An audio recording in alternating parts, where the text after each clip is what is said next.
This is a story about when I worked at a call center. I was 18 years old, just moved out. Me and my friend were roommates. We got this job in a call center. We just go in. It's one of those places where you know it's a crappy place to work. They just they just interview a bunch of people. They farm you all in there and push you guys in. They tell you wear a dress shirt, black. Wear when you gotta wear the clothes to the interview. You know that you're wearing the clothes. You know you're starting. Okay, there's no question about it. There's no drug test. They just 30 of us all hired in.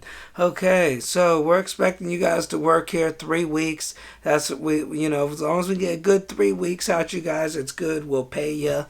And then you really start to realize they got you in groups. You're doing fake calls. It's an infocision thing. It was, well, I think that was like the name of it or whatever. But we had to wear these dress suits there. They have you read, and it took me forever. I had to go home and study the words of the script. And I come back, they give me a whole different script. I'm like, oh man. The dude told me, the boss, I knew him from my gym. He's like, we could do some flashcards together. You got to be able to read. You're a hard worker. And there'd just be certain words I'd mess up in there, And it was like, I used to say rising funds. When I'd say we're raising funds, I'd say we're rising funds. And they got you reading quick. You just call people randomly, calling all these houses.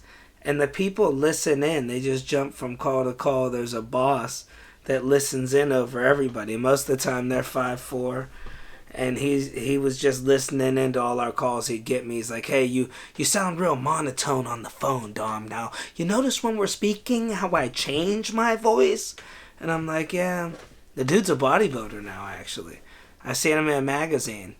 He's like, dude, he used to tell me, he'd say, trust me, you don't need to work legs. Tell him I do photo shoots from the waist up. And his arms, he was jacked, man. Real little dude. But I just had, in a magazine, you don't know. A lot of those guys are small.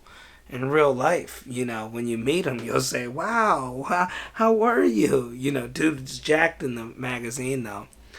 But either way, so he worked there. I'd see him at the grocery store and stuff, shop. But I used to follow him around. I was real into working out. And once I started, working there, I used to literally just hang out with the dude. Me and my buddy, we'd follow him home and see where he's going. And we'd start to find out where the dude was hanging at. And we'd show up, hey, yeah, I go to Quincy's too. I'm always at Thirsty Dogs. Dude be finding new hangouts. We'd be waiting. One time we followed this dude from Walmart. We sat outside of a place for 3 hours, and we weren't trying to harm the dude. We thought it was a funny prank if we just showed up everywhere he went. We just be going places. And either way, I used to always tell him what my workout routine was. I'd be like, I did 40 push-ups yesterday. He'd be on a date or something. But yeah, so either way, he was our boss, and it was cool. I felt like, oh, I know the boss. I'm in easy. And it's this call center, and we had to keep every time. It's just all day. Boom, another call. Boom, another call.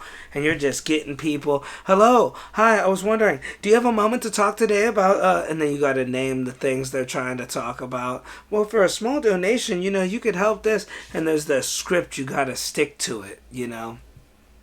Because I'd be going off script. I'd be like, look, can you please just donate $1? I don't want to lose my job. And I would lie to the boss. I didn't know I was being listened to. Now I don't lie anymore because I got caught so many of them. I was lying to him. I go, I never say. He's like, Dom, okay, I know you said it. You can tell me we listen. I'm like, dude, I wouldn't lie to you. They went as far as playing it.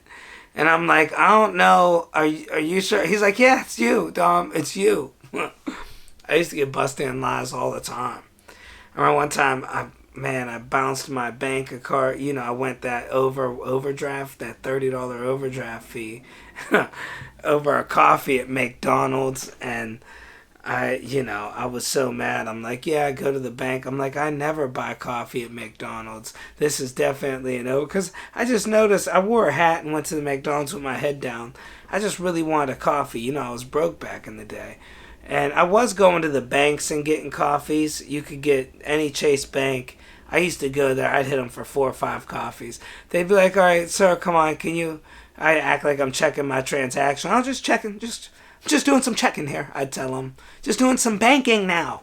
I always talk. If I don't want to speak to people, I talk to them like a little unnormal, something you wouldn't see regularly. You go up to somebody, I'm just doing some banking now. You know, I used to go up to people and talk to them like they were real old when I was younger, when I was 18, just to make my friends laugh. We had a teacher that looked older, and he just looked older, and we had this joke that he was a lot older than he was telling us, and we used to go up to him, "Hey, how are you today?" But, just having fun, man. You gotta have fun. But either way, so I go to the McDonald's. I'm like, "Hey, I overdrafted, but it says McDonald's coffee." I was like, "Listen, I'm 28 years old. I ain't, I'm not drinking no coffee at McDonald's."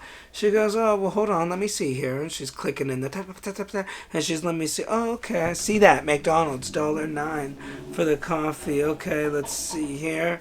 Oh, here goes another one under McDonald's charges. Here's one at the same time, $1.09.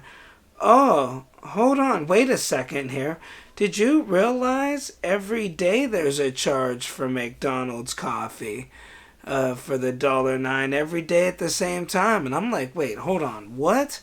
That is crazy." She goes, "Yeah, no, that is. Actually, I'm requesting the video feed from McDonald's. We should be able to pull something like that in the next 24 hours.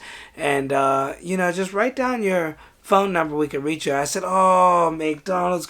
I said, "I had confused with Burger King. I gotta go now. Much obliged." And I just walked out and left. You can't really lie too much in life. People catch it on you. It's like, I punched that guy. "Yeah, Dom, you were drunk." And it's like, "No, I think he did something." "Nope. You told me. You said I'm going to punch somebody for no reason. Then you did it, Dom." "I said that." Then you see video you. "Hey, guys, I'm drunk. I'm going to punch somebody for no reason right now.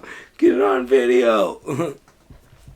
Sometimes my stories change subjects, but this is going to be cool if you guys check out all these stories. Dom tells stories. Hopefully you guys like it. So me and my buddy, Tonathan McGuireson, were working at this info. So he was one of my best friends, still one of the funniest kids I've ever met, and either way we moved in together. We were both broke, like I was barely making rent, and we were working these BS jobs. We had this one at this call center we got. They hired us both in the interview. We're good to go. And I had this piece of crap car I'll tell a story about at another time. But it was this old 85 Monte Carlo. And it didn't have, the windows didn't go down. It had the power windows. I was all excited. I'm like, 85 Monte with the power windows. And everybody'd come over. I'd had people that specialized in 85 Montes with the power windows came over my house, and he's like, "Yep, now see this synchronizer?" He goes, this car was, let me check something, and he's seeing a hole above the quarter panel. He goes, "Oh, this was a later assembly line 85 Monte Carlo with the power windows." And unfortunately his part is irreplaceable. You got to change the doors. So I had to drive around with the car doors open. We would drive. Summertime, hot, windows didn't go down, and the engine was always overheating. And we're talking 100 degrees Ohio summer, and we're in suits with the doors open driving to work.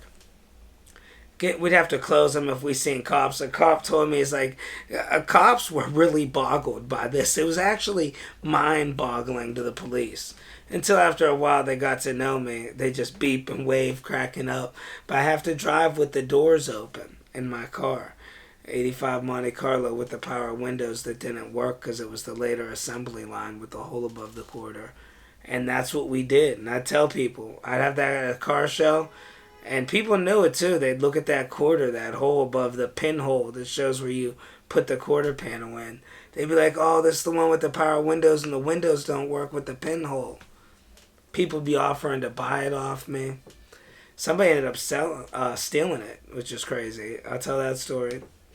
But either way, he goes, can't, you gotta wear suits and every day. We're like, "Can we bring the suits here and come in swimming trunks? Because I got that 85 Monte Carlo." And he even knew. He was like, don't tell the one with the power windows that don't go down because it's got the pinhole is late. I said, yup. He's like, yeah, no. He goes, we had a guy who worked here with that too. So he kind of let me slide. But dude, we would be pouring sweat driving. Doors open. A cop pulled us over one time. They used to get me all the time. You know, they pulled us over and we're just like, yeah, you know, the windows don't go down, I'm telling them. So we got to drive with the door open so we don't pass out, officer. I'm sorry. And they were just confused. Wait, so you weren't throwing nothing out?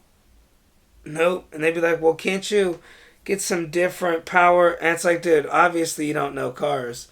You know, you don't even get me involved in what type of Monte Carlo this is.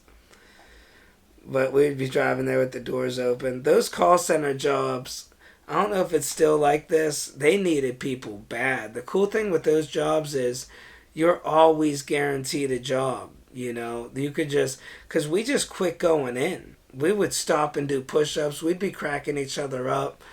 And I remember Todd would run out of the house when we lived together in tighty whities, my buddy.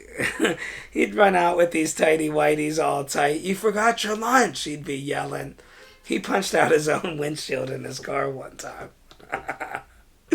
Oh man, we had some fun growing up with our buddies, man. I got stories, and names all have been changed to protect the innocent. But yeah, so we lived together, and I ended up working at that call center, man, trying to make it work and driving there, showing up. We hated it. It's hours on the phone, and then there's all this pressure. You didn't make any sales. You're not raising it. Your heart's not in it. Come on, you got to raise money. And we just quit showing up. We quit, and then we just didn't go back. They're calling us. We didn't answer, and months went by. And we drive home for lunch, and sometimes we wouldn't even finish out the day. They wouldn't want us leaving for lunch. Or we come back eating bologna sandwiches. It's like, you guys went home for that? You know, and we just needed the break in the day. But we quit going in one time for about 3.5, 4 weeks, and then we wanted to go get our paychecks, and we just started working again. Me and him sat down like nothing was wrong, and we just sat down at our desk, and we just walk in, and the guy's like, hey guys, what the hell's going on? We were like, with what? He goes, you guys you guys haven't been here in weeks. Where you been? And we're like, oh, no, it was a few days, probably. Well, we had to take care of some stuff, you know. We told you guys. Who did we talk to? We told somebody. They said they were cool with it.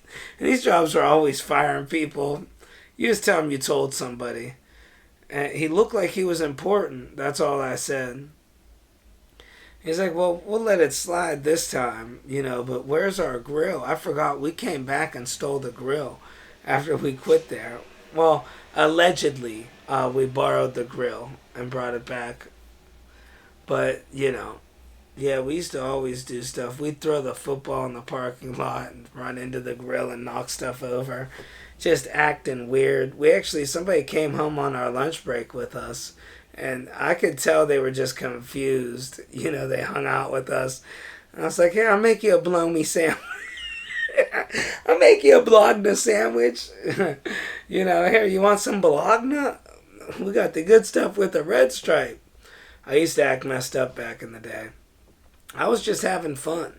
It was fun to me to act a little off, make my buddies laugh. I'd go up to people and talk real weird, or I'd be looking at them like this the whole time. I'd be like, hey, so, I was talking to my buddy, and he said, if you keep a serious face for a long enough time, 3-4 times you meet the guy, they just think that's you, you know? And it's hilarious to me. Sometimes I'd act different, like, and then when I start a job, and then I start becoming myself after 3 days. People would be like, man, you really changed a lot, you know? Because I'd just be normal like me. I'd be like, yeah, what's up, man? I'm tired. But I'd go in there like, hello. Yes. Oh, well, I'm certainly enjoying myself. Yes. Something funny about just going somewhere and talking loud. Nobody will talk to you. Like, people leave you alone. You're just, You're just real loud when you're talking to people. But yeah, so we worked at this place. And this is before free snack. We would honestly stayed. You get to New York, man, people got the snacks. I'm like, why would you ever quit here? And they got the little fruity waters with the bubbles and the stuff. But this was Ohio. We were just, all we had was train tracks and a building. A bunch of people with cheap clothes from TJ Maxx. You could always see the line at those discount stores. You're like, oh man, InfoSession's hiring. Everybody, them black, yes, that's the only time you buy them black dress shirts. Well, it's either for a funeral or a shitty job. I don't know. But yeah, so we both worked there for a while. Probably took the grill, messed with a few people. I actually had a grown man. This is kind of a crazy story. I had this guy keep telling me, "Oh, you're not tying your tie right," and I was only 18, and you're young. I just always wanted attention, and he just started, always messaging me, wanted me to come over his house to train me how to be a bodybuilder. I go over there, and he's like, "Okay," he goes, "First step to." We gotta go over your physique, get undressed. And I said, bro, I'm leaving. I'm 23 years old. I couldn't believe it. I looked young. He's like, what? You can't be that old. Well, why'd you come over? I'd say, I'm trying to figure that out too. And I just left. I always had tunnel vision, I guess. But yeah, no, we worked together at this call center. We had a blast working together, man. We used to always, he's so funny, he cracked me up. We'd be working together all day, messing with people all the time. He'd be falling down and he'd sell it like it was real. I used to tell people, I'd be like, yeah, I got a plastic ankle. I'd get real serious. I got a plastic ankle. They'd be telling people his ankle's plastic. I'd be like, it's the firmament.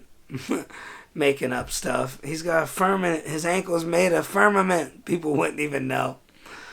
But yeah, so we worked at that call center. We quit about 3 or 4 times, and then one time we went there, and I'll never forget, the guy said, Dom, the police are on their way. So we just never went back. But it was a fun time working there. I'd say that. Alright, that's that. Hopefully you guys enjoyed that one.